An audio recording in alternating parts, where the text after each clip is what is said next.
Hello everybody, it's Maikito. I hope everybody's having a good day. Has had a good day so far.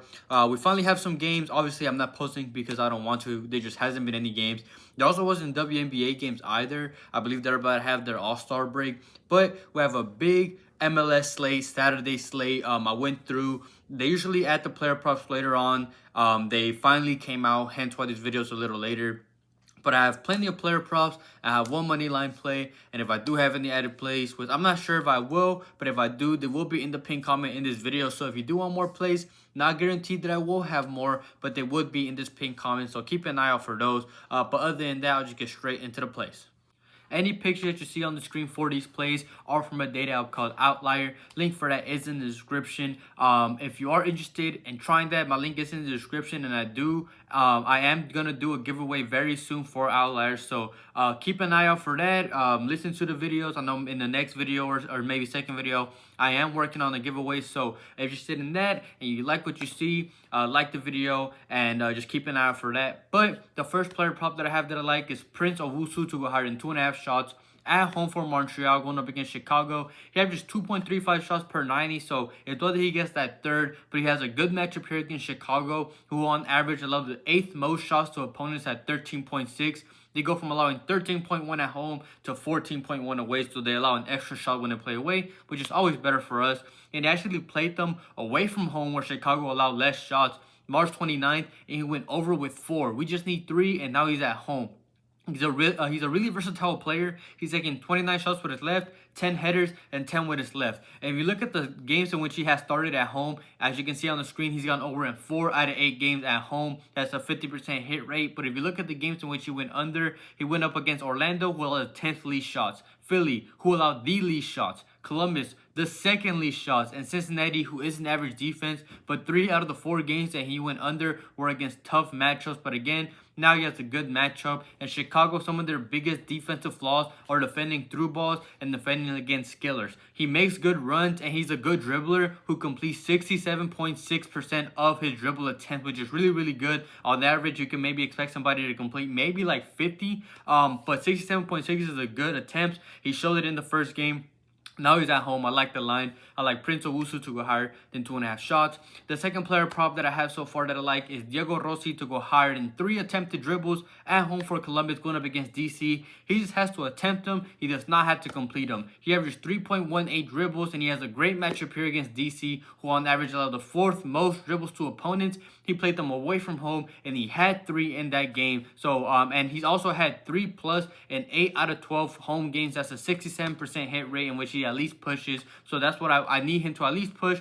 I still like that he'll go over and get that 4th. But if you look at the games in which he went under against Houston, who allowed the 6th least dribbles, Montreal, who is an average one, so they're still okay, Charlotte, who allowed the 4th least, and Vancouver, who allowed the 5th least. So he's had all 3 out of the 4 games were against really tough matchups. Montreal was average, but again, now it's a great matchup. And DC don't play possession of the ball. They allow the 7th, they control the 7th least possession to opponents, which is part of the reason why they allow so many, because they gave away opportunities to opponents to be able to get those dribble attempts in the first place. And he's been much more offensive since last season. He's about to match his goal contributions compared to last season, and it's mainly honestly because Cucho left. He went from a cam more to a striker, so he's been much more involved in the offense. And Columbus and Rossi will try to bounce back in a good matchup here after their tough away loss to Nashville. And I just like the line at home in a good matchup, so I like Diego Rossi to go higher than 3 attempted dribbles. And the last player prop that I have so far that I like is Jonathan Bond to go under 3 saves at home for Houston,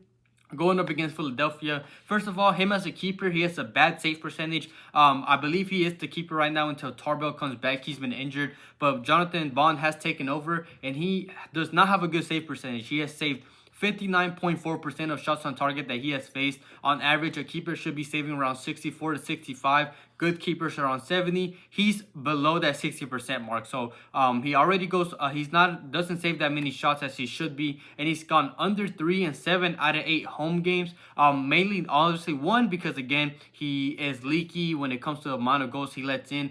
But 2, Houston is good defensively at home. Houston on average allow the 7th least shots to opponents at 11.2. So they have a good defense. And they go from 12.7 away up to, or down to 9.8 at home. So So they allow a little less than 10 shots a game. So Philadelphia might not get that many opportunities in general. And Philadelphia's attack drops pretty significantly away at least when it comes to the shots on target. They go from 6.5 shots on target at home all the way down to 3.9 away. So they barely average 4 shots on target, which is the minimum that Philadelphia would need for him to even go over this mark. They might be able to get 4 shots on target, but like I mentioned, because of a save percentage, even if they somehow manage to get 4, I expect 1 or maybe even 2 of those to go in. And opposing keepers at home or when Philadelphia plays away have gone under 3 in 4 straight away games so far. So they haven't been playing great when it comes to their away offenses so far. And it's a good defense playing against a pretty below average offense. And Philly is a bottom 10 position team in general. So again, they already don't get that many opportunities away from home. So I like this line, a good home defense. Jonathan Bond to go under 3 saves.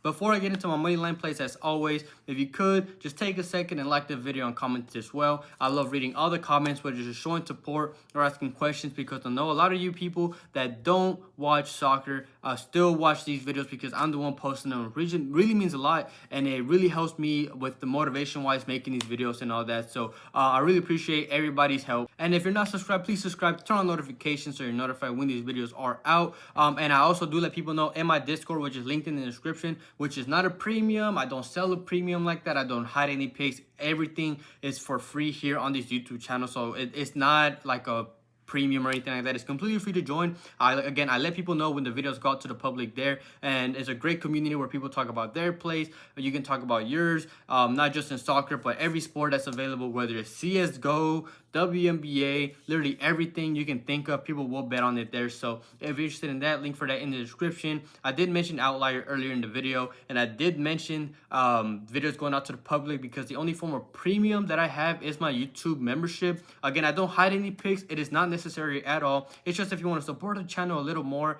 and 2, you do get the video and the picks out earlier. So if you're not a member, those that are already got the video and these plays before everybody else. And again, it's a great way to support the channel. But other than that, I really want to thank anybody who supports me in any way.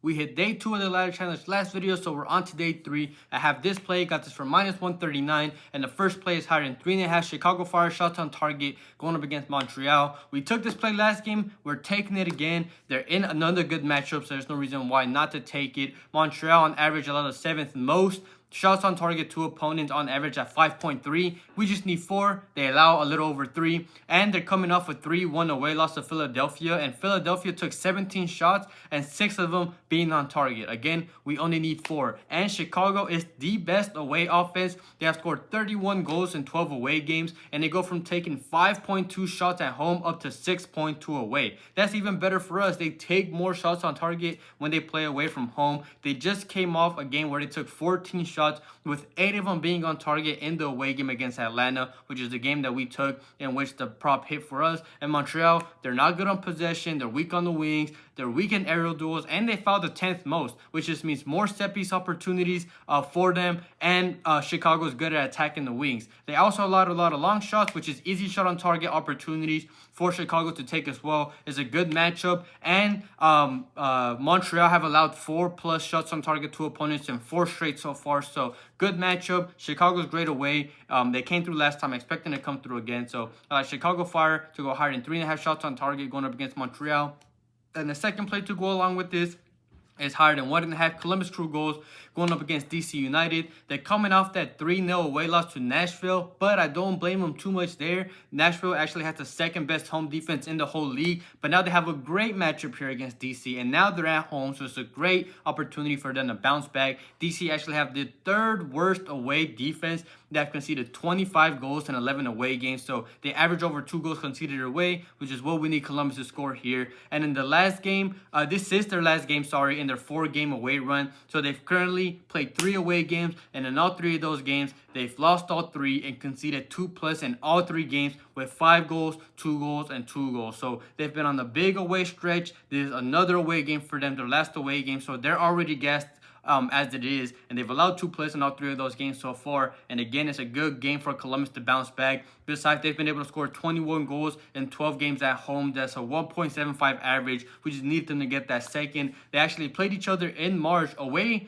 in DC and still won that game 1-2. They were able to score 2 goals away from home, where they're worst offensively and DC's better defensively. But again, that was the other way around. Besides, DC go from allowing 10.3 shots at home, where Columbus were still able to score 2. Now DC's playing away, where they go from 10.3 to 14.5. That's over 4 more shots a game, which is even better for us. And Columbus on average convert 36% of the shots on target that they get, so they will get plenty of opportunities. Columbus hold the second most possession at 59.9%, so they will get the opportunities. We just need them to convert. Good bounce back game, great matchup. I like this play. Higher than 1.5 Columbus Crew goals at home going up against DC United, and I have this play for day 3 of the ladder challenge for -139.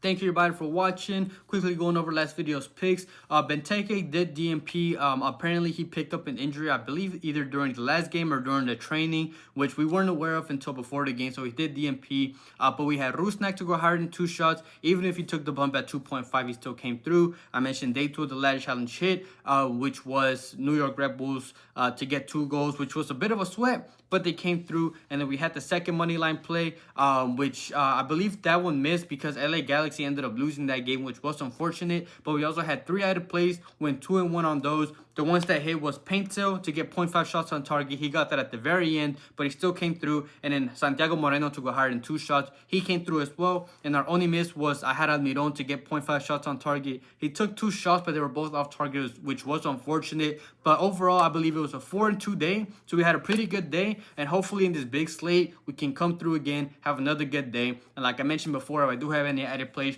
they will be in the pinned comment in this video, more than likely tomorrow if I do have any. And again, keep an eye out for that Outlier giveaway that I will be doing very soon if you're interested in that. But other than that, I hope everybody has a good night, a good day, and we can cash out tomorrow.